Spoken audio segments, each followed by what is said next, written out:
10 de mayo de 1942, en el sur de Filipinas, la situación militar de las fuerzas estadounidenses y filipinas era crítica. En Luzón, Bataan había caído semanas antes. Corregidor, último bastión importante en la bahía de Manila, se había rendido. La resistencia organizada en el archipiélago se desmoronaba bajo el peso del avance japonés. En la isla de Mindanao, al sur, las unidades que quedaban recibían órdenes contradictorias, rumores confusos y noticias de capitulaciones en cadena. Mindanao no era el centro de las grandes batallas mediáticas, pero tenía un valor estratégico. Su tamaño, sus montañas y su red de costas la convertían en una pieza importante en cualquier plan de defensa o de retirada. En ella vivían comunidades rurales, pequeños núcleos urbanos, poblaciones musulmanas y cristianas y minorías que conocían bien la selva, los ríos y los senderos. En las semanas anteriores, el ejército estadounidense había intentado organizar allí una defensa coordinada, pero la superioridad aérea y naval japonesa había ido cercando esa posibilidad. En muchas zonas, las unidades quedaban aisladas, sin comunicaciones fiables con Manila o con otros mandos. Entre los oficiales que se encontraban en Mindanao en ese momento estaba Wendell Welby Fertig. Era un ingeniero civil estadounidense, originario de Colorado, que antes de la guerra había trabajado en proyectos mineros tanto en su país como en Filipinas. Como oficial de reserva, había sido llamado al servicio activo cuando se hicieron evidentes las tensiones en el Pacífico. Se le asignó al cuerpo de ingenieros del ejército, con la misión de ayudar a fortificar puntos clave ante la posibilidad de un ataque japonés. Su trabajo consistía en supervisar la construcción de defensas, carreteras y, sobre todo, la demolición de infraestructuras que no debían caer intactas en manos enemigas. Durante la retirada hacia Bataan y Corregidor, Fertig había estado implicado en la destrucción de puentes, depósitos y material para que el avance japonés no se beneficiara de ellos. En esos días vio carreteras llenas de refugiados, columnas militares fragmentadas y posiciones abandonadas con prisa. Las decisiones debían tomarse con rapidez, a menudo con información incompleta. Su formación como ingeniero lo acostumbraba a planificaciones detalladas, pero el frente no ofrecía ya ese lujo. En abril de 1942 fue enviado a Mindanao, con el cometido de colaborar en la organización de las defensas y las demoliciones allí. Al llegar a la isla, la realidad que encontró era la de una estructura militar debilitada. Los mandos locales intentaban coordinar fuerzas dispersas, reforzar aeródromos y preparar líneas de retirada. Las comunicaciones con el cuartel general en Corregidor eran intermitentes. Sin superioridad aérea ni naval, cualquier resistencia prolongada parecía destinada a ser solo una cuestión de tiempo. En ese escenario, Fertig asumió tareas de ingeniero, supervisando la voladura de puentes y rutas clave para dificultar el avance japonés. Poco después, las noticias que llegaban de Luzón confirmaron lo que muchos temían. Las fuerzas en Bataan se habían rendido. Corregidor, sometida a bombardeos constantes, había capitulado también. Con la caída de esos puntos, el mando estadounidense en Filipinas emitió órdenes de rendición general de las fuerzas que aún resistían en el archipiélago. En Mindanao, el general al mando transmitió a sus subordinados que debían entregar las armas a los japoneses. Para los oficiales en la isla y para los soldados bajo su responsabilidad, la situación se volvía extremadamente simple y cruel en apariencia. Se presentaban dos caminos claros. Podían obedecer las órdenes y rendirse, con la esperanza de ser tratados como prisioneros de guerra de acuerdo con las convenciones internacionales. O podían seguir luchando, sin suministros ni refuerzos, arriesgándose a morir en el campo o ser ejecutados sumariamente si eran capturados. Entre esos dos extremos, parecía no haber espacio para otras opciones. Fertig recibió también esa orden de rendición, pero sabía lo que significaba desde el punto de vista militar. reconocimiento de que ya no existía una estructura de mando capaz de sostener la defensa. Conocía, además, la suerte que estaban corriendo muchos prisioneros en Bataan y otras zonas. Marchas forzadas, malos tratos, condiciones extremas. Frente a esa realidad, la aparente elección entre rendirse dócilmente o morir en un combate desesperado resultaba engañosa. Entendió que, si se limitaba a aceptar esos dos caminos, todo quedaba en manos del adversario. En lugar de obedecer sin más, Fertig se detuvo a considerar qué recursos reales quedaban en Mindanao. La isla era grande, con áreas montañosas, selvas y regiones de difícil acceso. Había oficiales y soldados que, al igual que él, no estaban dispuestos a presentarse ante las fuerzas de ocupación. Existía una población local en buena parte hostil a la presencia japonesa. Y, sobre todo, había un factor que no aparecía en ninguna orden: la posibilidad de pasar a la clandestinidad. La tercera opción que empezó a perfilar en su mente no consistía en un gesto espectacular, sino en una cadena de decisiones discretas. No se trataba de rendirse formalmente, tampoco de lanzarse a un ataque frontal suicida contra una fuerza superior. Consistía en desaparecer de la estructura visible del ejército derrotado, llevarse consigo a quienes quisiera seguir luchando y, desde la sombra, organizar una resistencia prolongada. Para eso, tendría que rechazar de hecho, aunque no de palabra, la orden de presentarse ante los japoneses, junto a otros oficiales y soldados que compartían su determinación. Fertig se internó en las zonas más apartadas de Mindanao. Los caminos principales estaban vigilados, pero había senderos locales, rutas rurales y pasos de montaña que conocían bien los habitantes de la isla. Durante semanas se movieron de un lugar a otro, evitando patrullas, durmiendo en chozas, campamentos improvisados o casas de confianza. La prioridad, en esa fase, era sobrevivir y no ser capturados en los primeros barridos de ocupación. La tercera opción, si quería hacerse realidad, necesitaba tiempo. En esos días iniciales, el grupo que acompañaba a Fertig no era todavía un ejército ni una organización definida. Eran militares sin frente formal, hombres que habían quedado fuera de la rendición oficial. Algunos dudaban de que mereciera la pena prolongar la resistencia. Otros temían represalias sobre las poblaciones que les dieran refugio. La falta de instrucciones claras desde un mando superior aumentaba la sensación de vacío. Fertig comprendió que, para que esa tercera vía tuviera sentido, hacía falta más que la negativa individual a rendirse. Era necesario crear una nueva estructura de mando, capaz de dar coherencia a esfuerzos dispersos. En Mindanao, ya comenzaban a surgir pequeños grupos de guerrilla, algunos formados por militares, otros por civiles armados. No todos tenían objetivos claros ni métodos definidos. En algunos casos, la línea entre resistencia y bandolerismo era difusa. El oficial estadounidense decidió que no bastaba con integrarse en uno de esos grupos. Si quería que la resistencia en Mindanao tuviera peso real, debía asumir un papel activo. Ella necesitaba legitimidad ante los filipinos, ante otros oficiales estadounidenses en la isla y, eventualmente, ante el mando aliado fuera de Filipinas. Sabía que su rango como teniente coronel de reserva podía no ser suficiente para imponer autoridad entre fuerzas muy dispersas. Por ello, tomó una decisión arriesgada y poco ortodoxa. Se presentó como general ante quienes contactaban con él. Esa autopromoción no era un capricho de vanidad, sino un intento de llenar un vacío de mando. En una isla donde las comunicaciones con cualquier cuartel general mayor estaban cortadas, el prestigio percibido podía marcar la diferencia entre coordinar guerrillas o verlas enfrentarse entre sí. La población local valoraba la edad, la experiencia y el rango. El general estadounidense que no se había rendido a los japoneses tenía un peso simbólico considerable.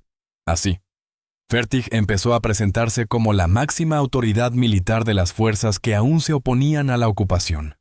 La tarea que se impuso era amplia. Por un lado, debía organizar militarmente a los hombres disponibles. Por otro, tenía que establecer algún tipo de administración civil en las zonas donde el control japonés era débil o inexistente. Además, Necesitaba reconstruir una red de comunicaciones que permitiera coordinar unidades separadas por montañas, ríos y grandes distancias. Y, a más largo plazo, tenía que encontrar la manera de contactar con las fuerzas estadounidenses fuera de Filipinas. Sin ese enlace, la resistencia podía quedar aislada e ignorada. En los primeros meses, el principal aliado de Fertig fueron los propios habitantes de Mindanao.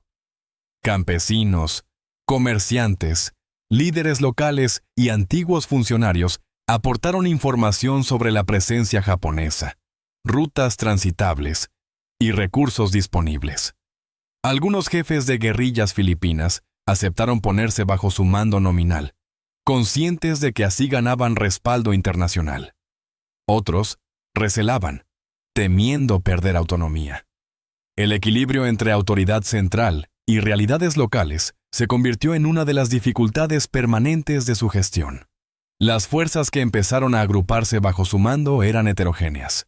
Incluían a militares estadounidenses que se habían negado a rendirse, soldados filipinos, policías, civiles armados e incluso algunos antiguos prisioneros escapados. El armamento era igualmente variado. Fusiles viejos, armas capturadas a los japoneses, piezas de artillería ligera en contadas ocasiones. La munición era limitada, lo que obligaba a escoger con cuidado cuándo combatir. Las operaciones debían centrarse en hostigar, no en sostener grandes batallas. Fertig comprendía que la supervivencia de ese movimiento dependía de dos factores. Uno era el apoyo continuo de la población, sin el cual no habría alimentación, refugio ni reclutas. El otro era el manejo prudente de la fuerza. Enfrentarse frontalmente a unidades japonesas numerosas y mejor equipadas podía resultar en la destrucción de sus grupos. Optó por tácticas de emboscada, sabotaje y observación. El objetivo era desgastar, no conquistar posiciones fijas a cualquier precio. Al mismo tiempo, buscó establecer una vía de comunicación con el mando aliado en el Pacífico. Con la ayuda de radioaficionados, técnicos locales y personal con conocimientos, empezó a montar estaciones de radio improvisadas en zonas alejadas. La construcción de antenas, el camuflaje de equipos y la necesidad de cambiar de ubicación con frecuencia dificultaban esa labor. Durante meses, las señales emitidas desde Mindanao fueron débiles, irregulares, sometidas a interferencias. Pero la insistencia terminó dando resultados. Finalmente, las transmisiones de Fertig fueron captadas por estaciones estadounidenses que monitorizaban la región. Al principio, hubo recelo. Desde fuera, no estaba claro si aquellas señales procedían realmente de un oficial estadounidense o eran parte de una maniobra japonesa de engaño. Se verificaron datos personales, detalles de servicio y referencias cruzadas. Una vez confirmada su identidad, los mandos aliados reconocieron que, contra sus previsiones iniciales, en Mindanao existía una organización de resistencia considerable. A partir de entonces, la tercera opción elegida por Fertig dejaba de ser un gesto aislado para convertirse en un factor a tener en cuenta. El reconocimiento no significaba apoyo inmediato y limitado. Los recursos aliados estaban comprometidos en frentes múltiples. Sin embargo, se inició un flujo controlado de ayuda hacia Mindanao. Submarinos comenzaron a entregar armas, munición, equipos de radio y suministros médicos en puntos costeros discretos. También llevaron a oficiales de enlace y recogieron información de inteligencia sobre movimientos japoneses. Con esos medios adicionales, la estructura guerrillera en Mindanao se hizo más sólida. Fertig organizó su mando en distritos. Designó responsables y estableció procedimientos de reporte. Intentó imponer disciplina, evitar abusos contra la población y mantener un mínimo de orden civil en las áreas bajo influencia de la resistencia. No todos sus subordinados compartían su visión con el mismo rigor. Hubo tensiones, reemplazos y críticas, pero el conjunto se mantuvo operativo. Mientras tanto, el ejército japonés no ignoraba la existencia de esa resistencia. En varias ocasiones, lanzó operaciones específicas para destruir los núcleos guerrilleros. Columnas de tropas se internaron en las montañas y selvas, buscando campamentos, depósitos y emisoras de radio. Su superioridad en armamento pesado se diluía en ese terreno, pero seguían siendo una amenaza seria. Fertig optó en más de una ocasión por dispersar sus fuerzas, cediendo terreno temporalmente, para evitar ser cercado. Esa forma de actuar, que algunos describieron como el efecto almohada, consistía en no ofrecer un blanco sólido a los golpes del enemigo. Cuando las tropas japonesas se concentraban para golpear una zona, las unidades guerrilleras se disolvían hacia las laderas y valles más apartados. Una vez que el enemigo se retiraba por falta de resultados, los grupos volvían a reorganizarse y retomaban sus acciones. Era una guerra de paciencia, desgaste y adaptación constante. La tercera opción implicaba renunciar a la idea de una victoria rápida y aceptar una resistencia prolongada. A medida que avanzaba la guerra en el Pacífico, el valor estratégico de esa resistencia aumentó. Las fuerzas de Fertig controlaban buena parte del interior de Mindanao, aunque los japoneses mantenían sus guarniciones en ciudades y puertos. De ahí los guerrilleros informaban a los mandos aliados sobre movimientos de barcos, unidades, construcciones de aeródromos y fortificaciones. Actuaban también contra pequeñas guarniciones, escoltas de convoyes terrestres y puestos aislados. Cada acción se medía en función de los riesgos y las consecuencias para la población cercana. En 1944, el equilibrio comenzó a inclinarse. Las operaciones aliadas avanzaban hacia el oeste, recuperando islas del Pacífico. Filipinas volvió a figurar en los planes de alto nivel. Para cualquier desembarco en el archipiélago, contar con aliados en el interior de las islas era una ventaja evidente. En Mindanao, la existencia de una estructura bajo el mando de Fertig ofrecía una base de colaboración ya formada. Cuando las fuerzas regulares estadounidenses regresaron a Filipinas, las unidades de guerrilla en Mindanao jugaron un papel de apoyo. Guiaron columnas, señalaron objetivos, aseguraron zonas de aterrizaje y participaron en operaciones conjuntas. Muchos de sus miembros se integraron luego en unidades regulares o en estructuras militares filipinas. Para ellos, el regreso de las tropas estadounidenses no era el inicio de la resistencia, sino la culminación de años de vida clandestina. La tercera opción elegida en 1942 había resistido hasta que el equilibrio general cambió. Al terminar la guerra, la figura de Wendell Fertig regresó a un segundo plano fuera de Filipinas. Volvió a su profesión de ingeniero, manteniendo en paralelo su papel en la reserva militar durante algunos años más. En Mindanao, sin embargo, su nombre quedó asociado a la resistencia. Habitantes de la isla lo recordaban como el oficial que decidió no entregarse cuando todo el aparato militar se derrumbaba. Su imagen se mezcló con la memoria colectiva de aquellos años de ocupación, miedo y lucha. En círculos militares especializados, su experiencia fue estudiada como ejemplo de organización guerrillera en un entorno insular. Se analizaron sus aciertos, sus errores y las tensiones internas que surgieron en su mando. No todas las opiniones sobre su liderazgo fueron unánimes. Algunos subalternos lo consideraron demasiado centralizador o ambicioso. Otros destacaron su capacidad para mantener unida una estructura compleja en condiciones extremas. Más allá de estas valoraciones, el hecho fundamental seguía siendo el mismo. En un momento concreto de 1942, cuando las órdenes oficiales hablaban de rendición y el entorno sugería muerte o cautiverio, Fertig rechazó aceptar que solo existían dos caminos. No se presentó ante las autoridades japonesas para entregar sus armas. Tampoco se lanzó a un combate frontal condenado al fracaso inmediato. Decidió ocultarse, reorganizarse y luchar de otra manera, durante años, en una isla ocupada. Esa elección no fue un gesto aislado en un único día. Se renovó en cada noche de marcha por la selva, en cada cambio de base, en cada discusión con líderes locales, en cada mensaje de radio enviado con riesgo de ser localizado. Cada vez que una columna japonesa se internaba en las montañas y las guerrillas optaban por dispersarse en vez de ofrecer batalla, se reafirmaba esa vía.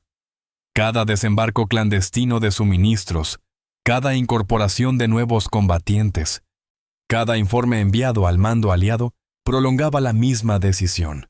La tercera opción no fue un instante, sino una forma de sostener la resistencia. Con los años, al contarse la historia de la ocupación japonesa de Filipinas, la atención pública se concentró a menudo en las grandes batallas. Bataan, Corregidor, los desembarcos posteriores. En ese mapa general, Mindanao y sus guerrillas ocupaban un espacio menor a los ojos de quienes miraban desde lejos. Sin embargo, para quienes vivieron en la isla, la figura de un oficial estadounidense que se negó a rendirse simbolizaba una parte importante de su experiencia. Era la prueba de que, incluso cuando todo parecía derrotado, podían surgir decisiones que abrieran un camino diferente. Wendell Fertig murió décadas después del final del conflicto, lejos de las selvas donde había pasado aquellos años. Su nombre quedó recogido en expedientes, en estudios militares y en la memoria de las comunidades de Mindanao. En listados de oficiales aparece como ingeniero, reservista, líder guerrillero. En relatos orales, como el americano que no se entregó y que reunió bajo un mismo mando a hombres muy distintos. Su vida posterior fue la de un profesional que volvió a la ingeniería, pero su trayectoria de guerra siguió siendo un punto de referencia. Al repasar su historia, se observa que las órdenes formales y las circunstancias le ofrecían dos opciones directas: rendirse o enfrentarse a una destrucción casi segura. En lugar de aceptar esa disyuntiva, buscó una vía que no encajaba en los esquemas previstos por nadie, ni por los mandos propios, que habían dado por perdida la estructura militar en la isla, ni por los ocupantes, que esperaban una entrega completa o pequeñas bolsas de resistencia sin coordinación. La respuesta de Fertig consistió en construir, con los medios disponibles, una alternativa que se prolongó durante toda la ocupación. Esa alternativa, discreta en comparación con las grandes maniobras navales o aéreas del Pacífico, formó parte del tejido general del conflicto. Contribuyó a mantener viva una presencia militar aliada en territorio ocupado. Ofreció apoyo a las fuerzas que regresaron años después. Y dejó, en la escala humana de los pueblos y las montañas de Mindanao, la huella de una decisión que había empezado con una negativa a aceptar solo dos opciones.